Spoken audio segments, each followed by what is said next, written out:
Finally, Joe Biden concludes with his statement. He is going to stand at the door of democracy and block it from the dagger that's there.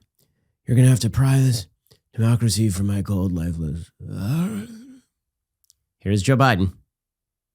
Believe me. No. I know how difficult democracy is. I don't believe you.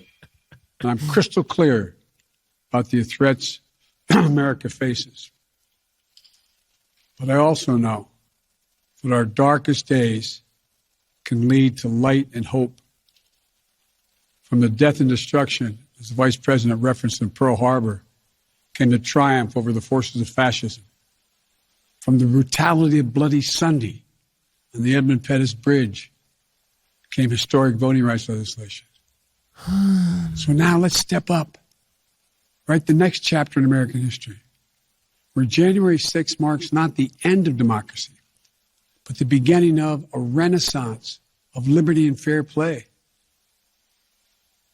I did not seek this fight brought to this Capitol 1 year ago today, but I will not shrink from it either. I will stand in this breach. I will defend this nation. And I will allow no one to place a dagger at the throat of democracy. I won't do that. Okay, so he's really comparing January 6th to the Edmund Pettus Bridge? You mean, like a protest that the literal authorities sicked dogs on people who were protesting a century of Jim Crow? That's the same thing as January 6th? Or comparing it to Pearl Harbor? Because it's just like Pearl Harbor when 2,300 Americans died. Or alternatively, you just want what you want, and this is your excuse. My favorite part of this is that Joe Biden was asked after his ridiculous speech about why he had not used Donald Trump's name, right? He kept avoiding Trump's name. He kept saying the former president this and the former president that. His answer is it's one for the ages. Here was Joe Biden's answer to that question. It's not about whether I'm president or she's vice president.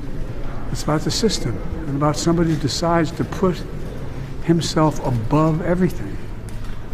And but I did not want to turn it into a contemporary political battle between me and the president. It's way beyond that.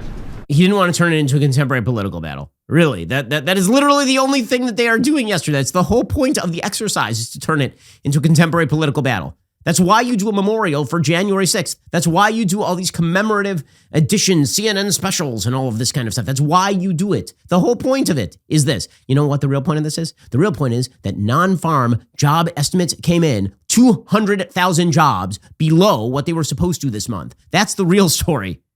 Okay, the actual the December jobs report came in, adding 199,000 jobs against expectations of 422,000 jobs. That's the real story under Joe Biden, not that he's standing preventing the dagger from entering the throat of democracy or some such self-serving bleep.